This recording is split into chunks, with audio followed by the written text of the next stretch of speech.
el tema correspondiente a el perfeccionamiento y legalización del contrato estatal. Y lo hago porque me hicieron una pregunta relacionada justamente con eso y me decían si había diferencia entre el perfeccionamiento y la legalización del contrato. Y sí hay diferencia entre uno y otro. La legalización del contrato, el perfeccionamiento del contrato se da de conformidad con lo establecido en el artículo 81 de la ley 80, ¿cierto? Ustedes lo conocen y dicen los contratos estatales los contratos estatales se perfeccionan cuando se ha expresado, cuando se ha logrado el acuerdo sobre el objeto y la contraprestación y se ha llevado a escrito. Y eso en primer lugar. Y en segundo lugar, pues se perfecciona cuando se cumplen con los requisitos del artículo 1502 del Código Civil. ¿Cuáles son los artículos del 1502, los requisitos del 1502 del Código Civil? 1. Que sea legalmente capaz, es decir, que las partes puedan contraer obligaciones y ser titulares de derechos. 2. Que consienta en dicho acto o declaración y su consentimiento no adolezca de vicio, es decir, que acepte lo que se ha hecho en ese acto. Y en segundo lugar, cuando hace mención a que adolezca de vicio, es decir, que no estemos frente a los vicios del consentimiento, que esa manifestación de la voluntad que hacen las partes no estén incursas en alguna de las causales o en alguno de los vicios del consentimiento, que son error, fuerza y dolo. ¿Listo? Tercero, que recaiga sobre un objeto lícito. Y cuarto, que tenga una causa lícita. ¿Listo? Se entiende que hay capacidad cuando la persona natural o jurídica puede obligarse por sí sola o por el ministerio o por la autorización de otra.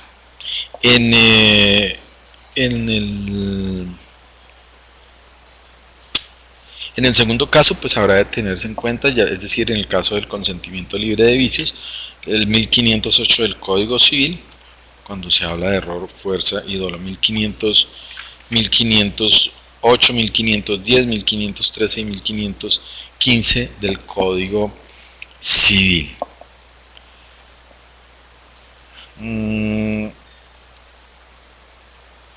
Como el contrato estatal se lleva escrito, pues debe ser suscrito por personas que sean capaces para suscribirlo. Entonces supone que una de las entidades una de las partes es la entidad pública, y en ese orden de ideas que su representante legal tenga la competencia para suscribir el contrato,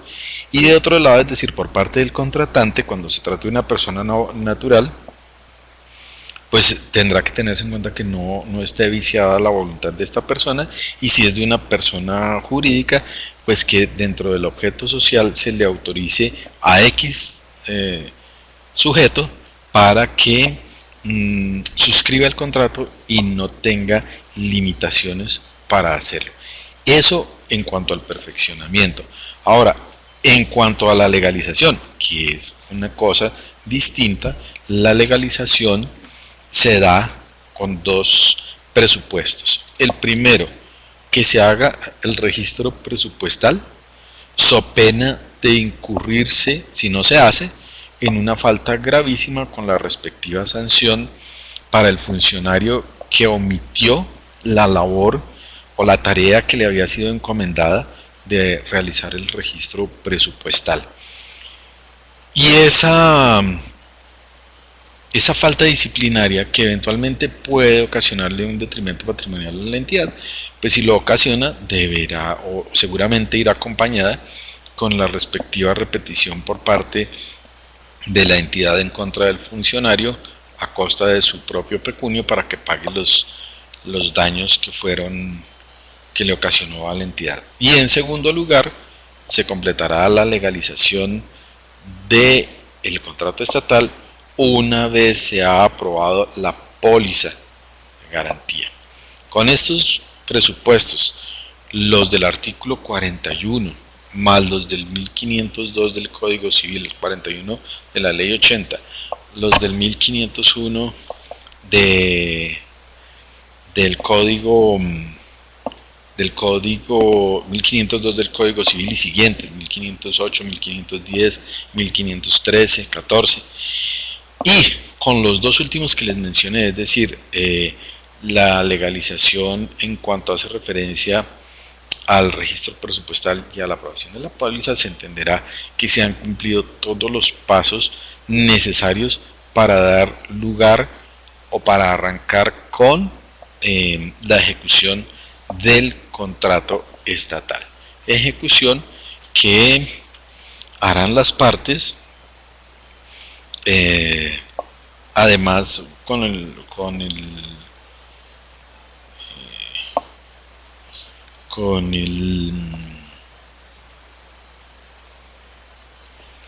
se harán de conformidad con lo establecido, además en el artículo 23 de la ley 1150, justamente que modificó el 41. ¿Listo? Entonces, una vez se ha perfeccionado el contrato y se ha legalizado, pues estaremos frente a ya la ejecución del contrato, que debe ajustarse a las estipulaciones que han sido consignadas en el pliego de condiciones, que han sido materializadas en el contrato, en sus anexos y en general en todas las variaciones o en todos los documentos que hagan parte de ese proceso contractual que se ha venido adelantando por parte de la entidad, y obviamente con el cumplimiento y lleno de los requisitos del contratista, quien fue beneficiado con la adjudicación de ese contrato. Y allí pues habrá lugar a que se dé cumplimiento con lo establecido en el artículo 4 de la ley 80 de 1993, en donde se establecen cuáles son los derechos y los deberes de las entidades estatales y de los contratistas, y además que se dé cumplimiento a lo establecido en el artículo 2 de la Constitución Política sobre los fines esenciales del Estado, a los cuales ya yo les había hecho mención con anterioridad. ¿Listo? Dentro de la ejecución de ese contrato, pues ha de tenerse en cuenta que el mismo se dé dentro de las condiciones previstas en el documento o en los documentos previos, en el documento contractual, y que si se llega a suscitar alguna situación relacionada con un detrimento patrimonial que afecte el equilibrio de la ecuación contractual, entonces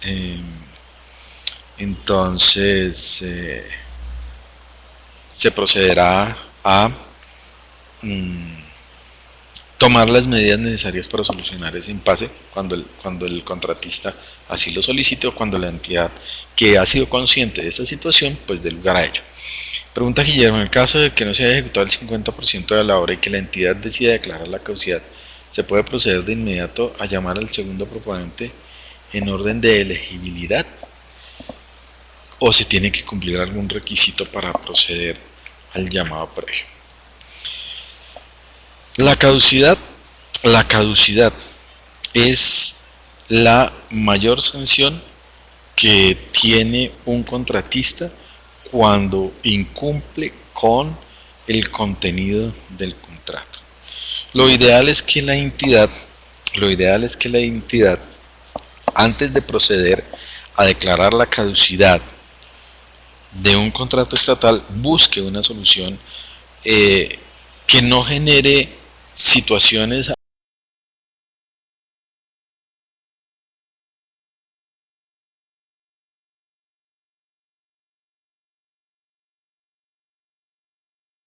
mecanismos las pautas pertinentes para solucionar dicha situación, vuelvo y repito, a fin de evitar mayores tropiezos dentro de la ejecución del contrato.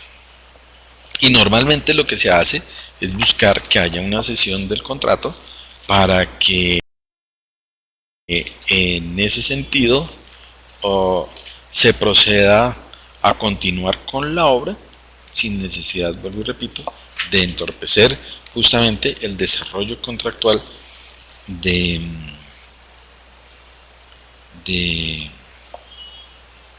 ese contrato y de lo establecido en ese contrato estatal. Si no se soluciona, pues obviamente que se dará lugar al decreto de la caducidad y se procederá de conformidad con lo establecido en el artículo 18. Para que se declare la caducidad debe tenerse en cuenta que obedece a hechos constitutivos de incumplimiento de las obligaciones a cargo del contratista que afecten de manera grave y directa la ejecución del contrato, y que efectivamente se evidencie que se puede conducir a la paralización del mismo. Entonces la entidad por medio de un acto ordenará la caducidad, o declarará la caducidad, lo dará por terminado y ordenará su liquidación en el estado en que se encuentre. Si la entidad se abstiene de declarar la caducidad, debe adoptar las medidas de control e intervención necesarias que garanticen la ejecución del objeto contratado.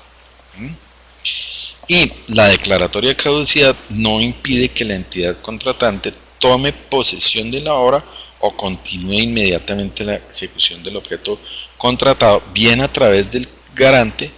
o bien a través de otro contratista, a quien también se le podrá declarar la caducidad si a ello hubiere lugar. Bueno,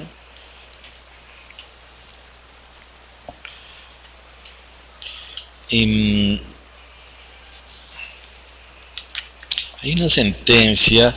del año 1991 de la Sala de lo Contencioso Administrativo del expediente 6102, en donde se refiere justamente a la reiniciación unilateral para declarar la caducidad, es decir, que la entidad da lugar a la continuación de la obra por parte de la administración.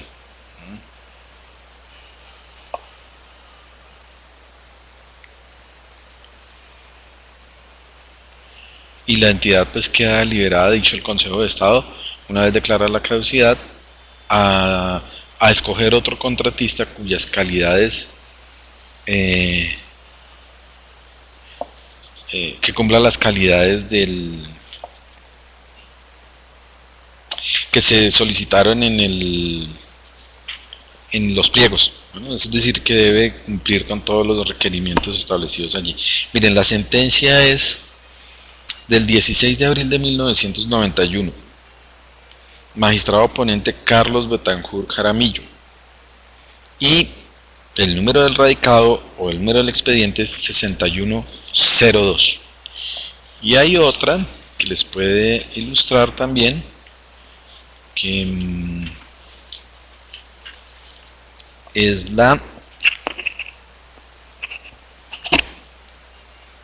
una sentencia de la Corte Constitucional, que es la T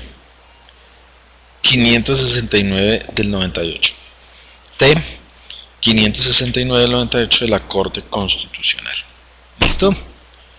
Entonces sigamos por aquí.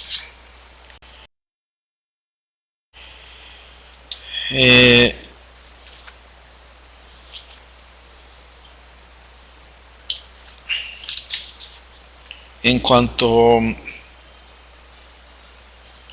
a la suspensión del contrato, este puede hacerse a solicitud de el contratista o por voluntad de la administración, siempre y cuando esté debidamente justificada esa suspensión del contrato. En el caso del contratista, si éste solicita la suspensión del contrato y está debidamente motivada, y la administración no da respuesta al contratista dentro de los términos previstos en la ley 1437, Código de Procedimiento Administrativo y lo Contencioso Administrativo, que es de 3 meses, pues se entenderá que hay lugar a la aplicación de la norma, que además la trae consagrada el Estatuto Contractual en relación con la declaración del silencio administrativo positivo, que debe cumplir con los requisitos exigidos por la norma a fin de materializarla, es decir, a fin de que la suspensión se haga efectiva. ¿Cuáles son esos requisitos? Que se eleve a escritura pública, que se protocolice la solicitud hecha por el contratista, y una vez hecho esto, pues se le entregará a la entidad contratante para que actúe de conformidad.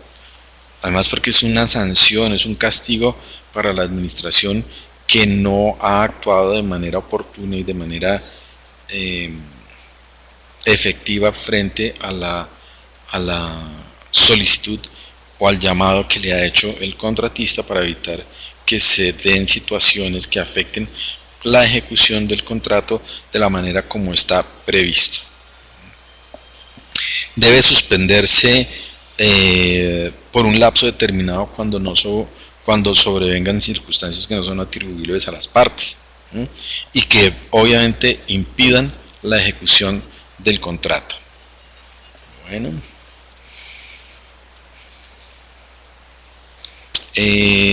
ha de comunicarse al garante del contrato con el fin de extender la vigencia de la póliza. Pues si se suspende, pues los riesgos también se suspenden, ¿no? Si no se está ejecutando la obra, pues los riesgos se suspenden. ¿Listo? Hablando de riesgos, me preguntaron que, aunque no tienen que ver, ¿qué pasó aquí? Aunque no tienen que ver con el tema que estamos tratando, pues, sino que eran del tema anterior, el decreto 15 de 2013 habla de los riesgos. ¿Cuáles son los riesgos que se deben tener en cuenta? ¿Cuáles son los riesgos que se deben analizar a la hora de planear un proceso contractual? Pues habrá que mantenerse o tenerse en cuenta riesgos de carácter contractual, riesgos riesgos comerciales, riesgos de oferta y demanda, riesgos de cartera, de construcción, de operación, riesgos financieros, riesgos cambiarios, riesgos regulatorios, riesgos por fuerza mayor, por adquisición de previos, riesgos ambientales, riesgos políticos, etcétera, etcétera, entre otros. Vamos, que esos son los más importantes a la hora de examinar cuáles son los riesgos que deben tenerse en cuenta a la hora de realizar ese proceso, ese proceso contractual en su totalidad, para evitar situaciones que den lugar o que den al traste con la ejecución del contrato y con la necesidad de la entidad contratante. Si se está ante una eventualidad de incumplimiento del contrato, pues ha de buscarse las situaciones o las soluciones tendientes a evitar que la administración o que la entidad contratante se vea perjudicada por, bien sea por una situación ajena al contratista o por una situación que ha tenido ocasión o que ha ocurrido con ocasión de la inactividad del contratista, como sucedió en el caso de la calle 26, que el consorcio incumplió y para evitar que se dieran situaciones relacionadas que afectaran la ejecución de ese contrato, pues se cedió. Ahora, aquí hay que tener en cuenta que todo lo que ocurra antes de la cesión del contrato, todo lo que esté atrás de la cesión del contrato, es de responsabilidad directa del cedente, no del cesionario. Es decir, el cesionario asume la obra en el estado en que se encuentra y procede a dar cumplimiento en los términos que han sido establecidos en el contrato. Esa cesión que se hace debe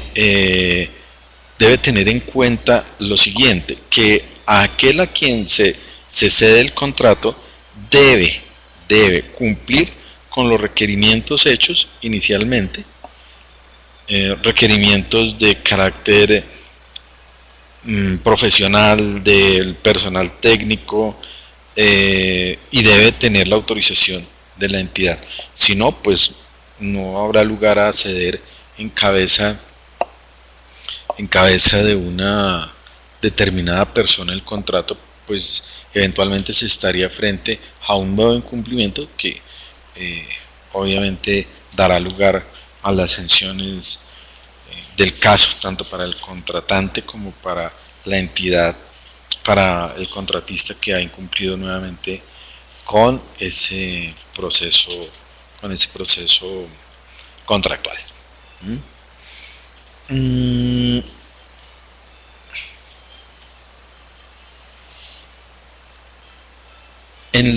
Para la declaratoria de la caducidad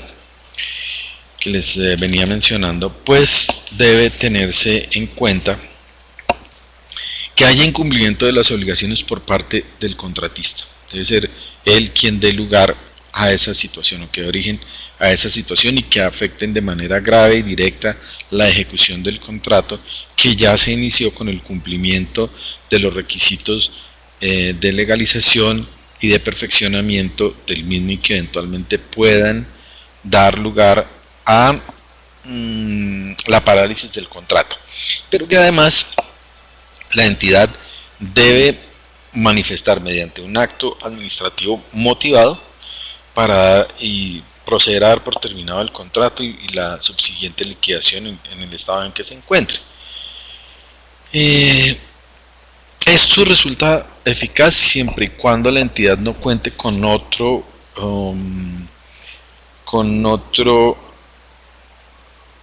herramienta o que no cuente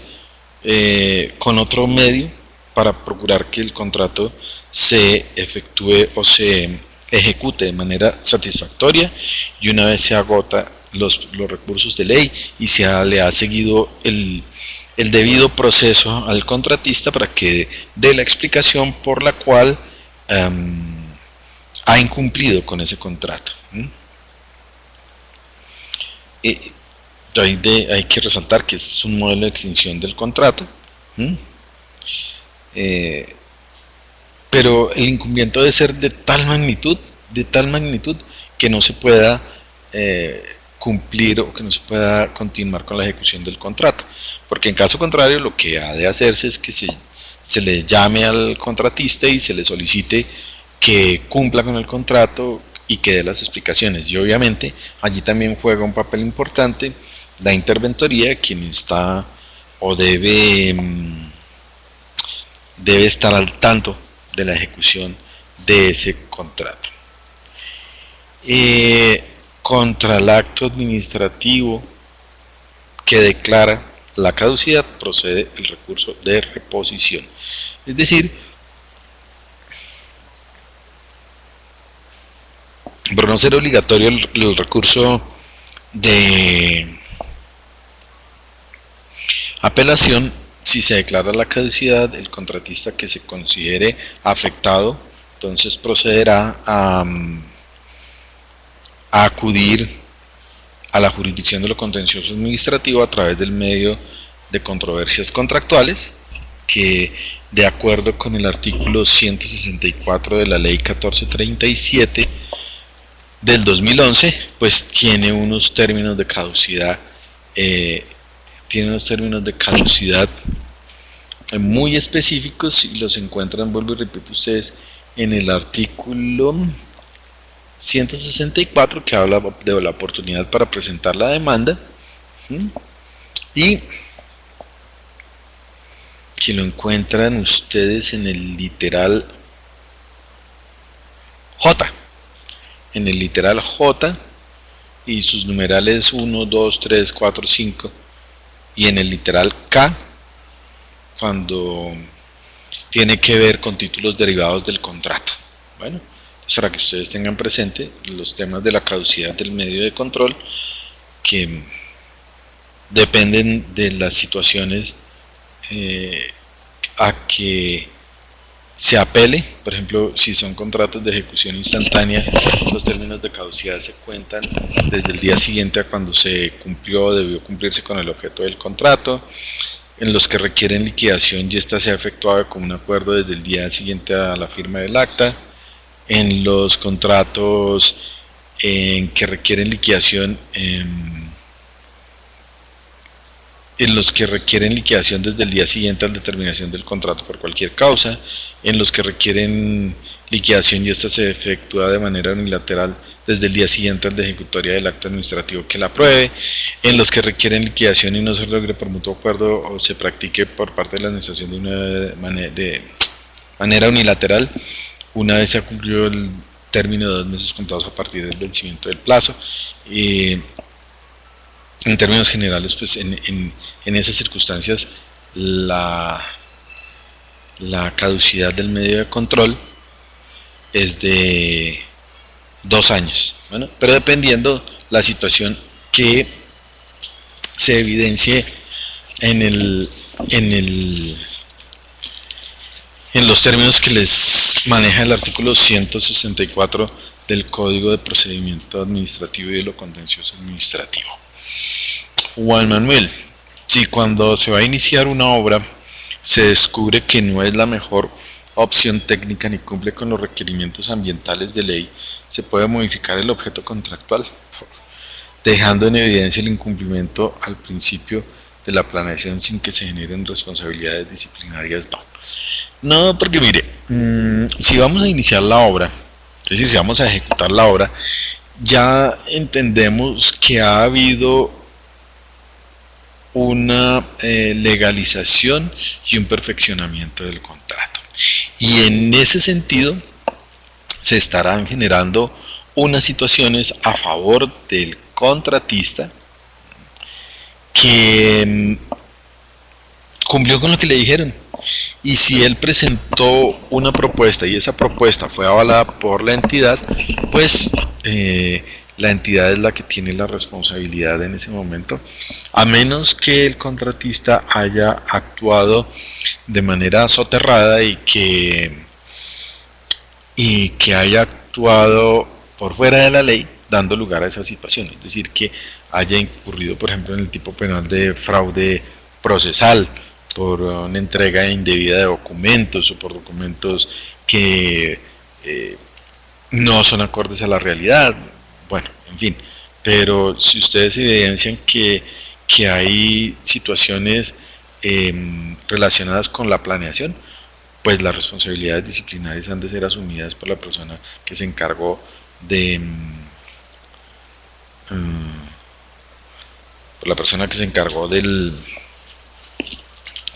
tema de la planeación. Porque recuerden, yo les decía en la sesión anterior que uno de los requisitos y los de fundamentos de los principios de la contratación estatal es justamente la planeación y debe respetarse. Y también les mencioné una sentencia de la Corte Constitucional relacionada con el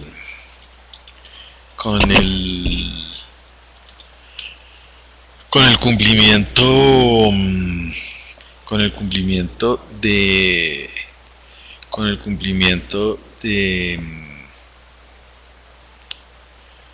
los principios en la contratación estatal, so pena de incurrir en una sanción, en una falta disciplinaria y la consecuencia